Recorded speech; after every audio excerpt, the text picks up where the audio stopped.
Lisolo ya Arnaud na Kabuya na Lubumbashi esali pasi lelo yo Kabuya azali lisusu na bomoi te.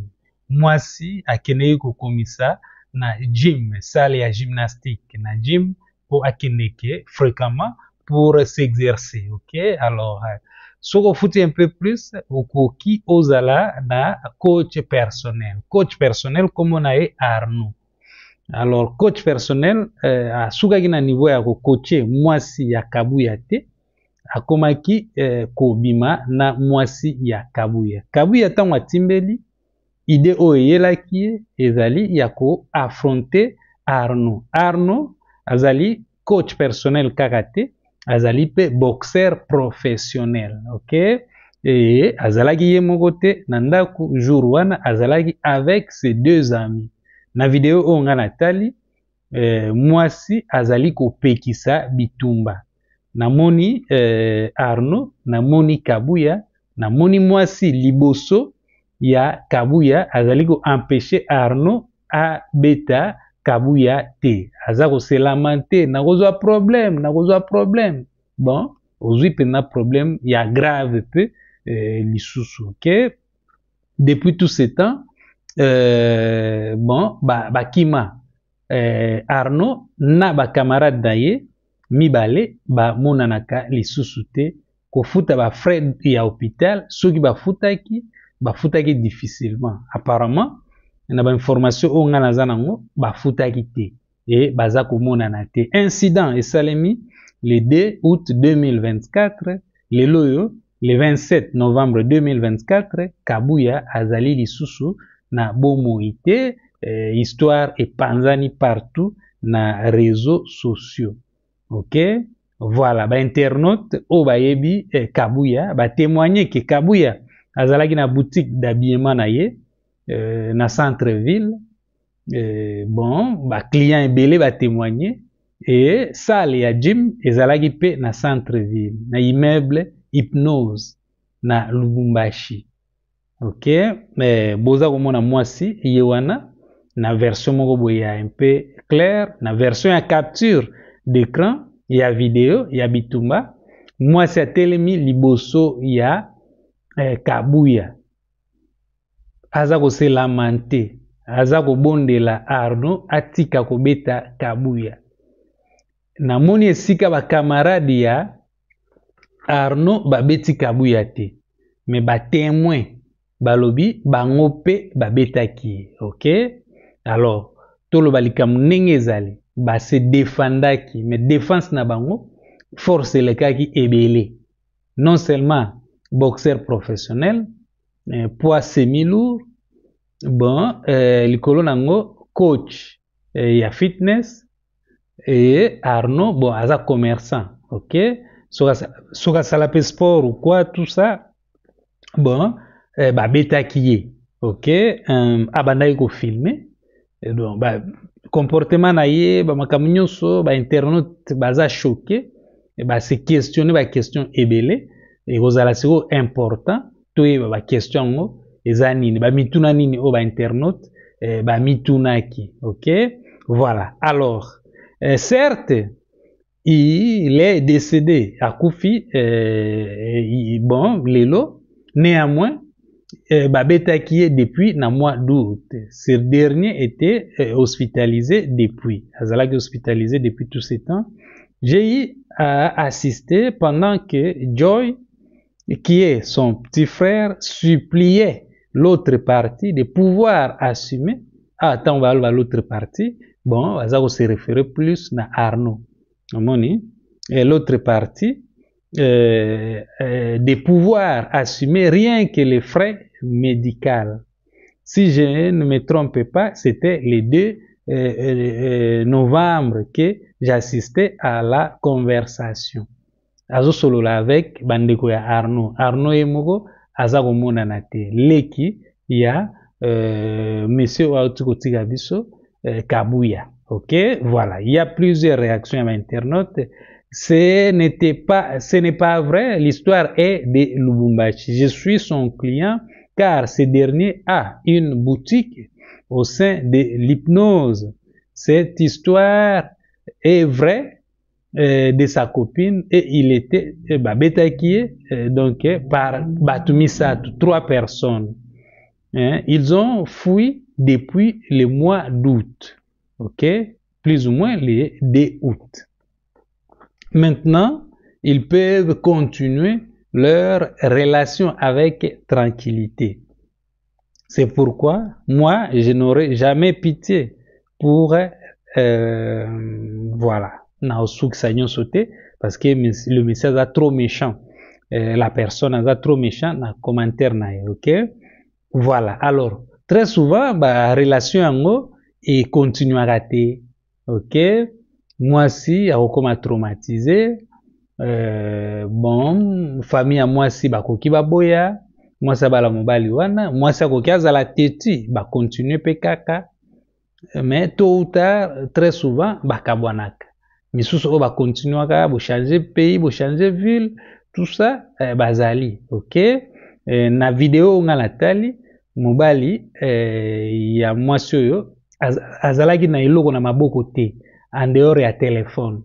Téléphone ezali pena eloko moko boye te oyo soki epanzani te na ndenge ya kopela moto, bon ekoki cause pena danger ya makasi. Soki oza souple, soki oza vigilant, donc ata babeti oyo yango okoki o échapper. Omoni ekoki etika ba dégâts ti na niveau ya mutu azongisa molimo epai ya nkolo te. Eloko oyo Kabuya azalaki nango na liboko ezali téléphone kaka. Non seulement ça, il filmait. Ko filmer wana pe ba internaute ba questionner motif wana ya ko filmer, OK? Histoire vraie, les gars azongisi molimo pa nkolo na tongo ya lelo à cause ya ba hémorragie et tout consort, OK? Consécutive par rapport à ba coup oyo asibisaki ya boxer wana oyo akomaki kobima na mwasi na ye, ok? Voilà. La salle de sport se situe à l'immeuble Hypnose au centre-ville de Lubumbashi et le gars avait sa boutique d'habillement là, ok? Paix à son âme. Molimo na ye pe manakimia. Donc salle ya gym, bon, selon ba information on a trouvé ki ezali na immeuble wana pe Hypnose. Salle à gym wana, salle donc boutique d'habillement ya mobali pe wana, ok? Je peux me tromper. Le monsieur doit être arrêté. C'est interdit qu'un sportif, surtout le boxeur, de se battre à moins qu'au cas de légitime défense. Et même si on l'arrête, donc on accueille libéla. Moni, ba décision na biso tozala nango vraiment très prudent, très vigilant, émotion et envahir biso trop te. Faut que salaka tout moi équilibre zala, moi 2 pieds sur terre.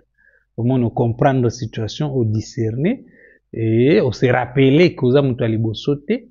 Alors meka ko beta la carte na vraiment le mieux possible.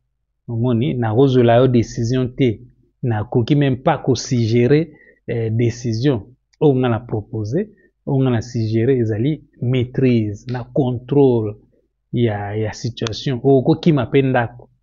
Omoni so bozala ndako moko na mwasi yango okokima temporairement ozwa temps ya koréfléchir, eza parmi ba solution, parmi ba option. Un sportif professionnel n'aurait pas dû affronter le monsieur car il sait c'est strictement interdit aux sportifs d'affronter les non-sportifs. Je pense qu'il a voulu démontrer à la fille qu'il est plus homme que l'autre jusqu'à lui. Donc, tina un niveau que azong samolimo est pas encore. C'est un acte de donc l'acheter pour ces sportifs. C'est dommage, ok? Voilà. Alors, moi si à Pekisaki, moi si à protégeaki Kabuya, mais bon, eza na batu misusu balobi non. Le monsieur wana aza na ye kaka victime, donc Kabuya azalaki na makambo na ye, na famille na ye. Bon, nayebi te yo soko koloba nini na point wana. Bon, Sur la vidéo que j'ai regardée, le mec n'a pas répliqué. Azong Sakite.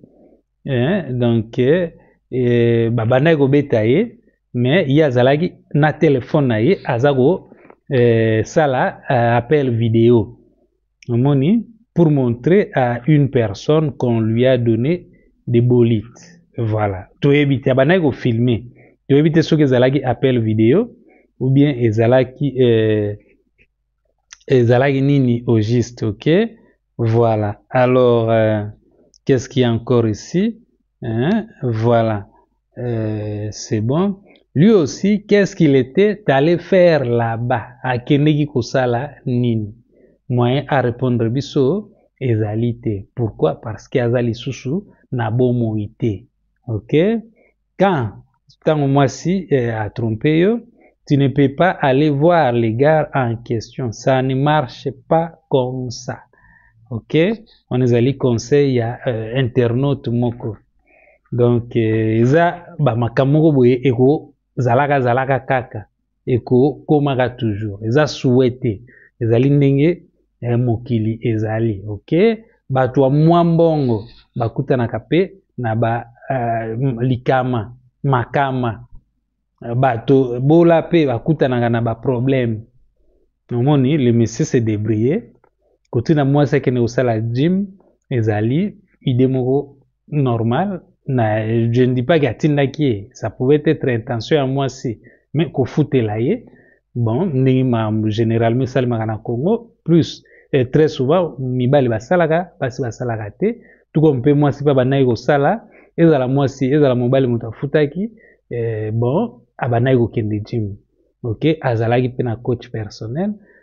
Bon, pour na kana bango, coach personnel, akomaki ko bima na ye. Ok, loko moko o nazo meka mpe ko réfléchir ezali. Est-ce que akendeki nzela moko na mwasi ou bien akutaki mwasi kuna place wana réponse ezali te. Moni o ezali vrai na minute ezali ke Kabuya azali lisusu na bomoi te. Banzembo misusu ezalaka na ba message clé vena biso Luciana ayemba likambo ya kobundela tro mbongo ya kobundela tro donc veut dire bolingo kobundela tro te mais donc abeta sete na ba conseil o mama na ya epesa ye que bon donc longola des options que no yo ogi okokufa pona mwasi te yo ogi okoki okufa pona mbongo te mbongo eza na suka te basi donc bazali ebele on peut changer une femme on peut changer un mari. Ok, bango na yebi te so bakoma na niveau ya mari ou femme mais nga soka boza ata copain copine boza déjà couple. Omoni mama yebisanga na bomwana ogiko wapona mwasi te ayebisanga mpe lisusu sheriko wapona mbongo te ma donc eza Julia ouais il faut ezala Julia nzembo Julia ya Luciana de Mingongo amutu ya liboso te akufa na circonstance oyo eza situation moko vraiment nasengi maîtrise ezala. Ok, ezala mobile na yo nde sikoyo alauki bon maîtrise. Ok, ba option ya ko s'écarter muke ekoki ezala pe solution ozwi temps ya ko réfléchir olila kozwa ba décision bazwaka mokano na kanda te bakulutu bayemba pe loko wana. Donc quant à moi donc na condamné mwasi te na condamné Arnaud te na condamné Kabuya te na condamné ba camarade te parce que dossier elekeli nga na betika lisolo na suki wana na kangi munoko na yebisu yo ke page Facebook na ngai ezali page epai wapi ba photo plus ya ba événement soki nazali ezali ebele ekobanda kozala. Ok, c'est-à-dire donc ba équipement ya moi level le côté donc veut dire je ne suis pas obligé à causer la première na podium. Donc artiste a mati pan omoni mbala moko bilamba oyo alati donc baposture adanse banini musicien moko boye ya artiste songolo pakala azalaka mpe néglige na kopresente na mwa bafaçon moko boye par rapport à bafoto moko boye ya kitoko. Oza mutu normal kaka molingaka mpe kombo evanda na mboka na yo basentir ke donc veut dire bamasolo ya Jonas bayebi yo luka ngai pendant ke naza na événement na kokanga yo bafoto moko boye ya danse na poster na page na publie yango mbala moko yo koya kozwa ngo na page masolo ya Jonas ekofula yo à la longue kobanda koteka mpe ntango kombo ebandi kopese okobanda mpe kosala marketing. Je suis masolo ya Jonas. Merci beaucoup, je vous love.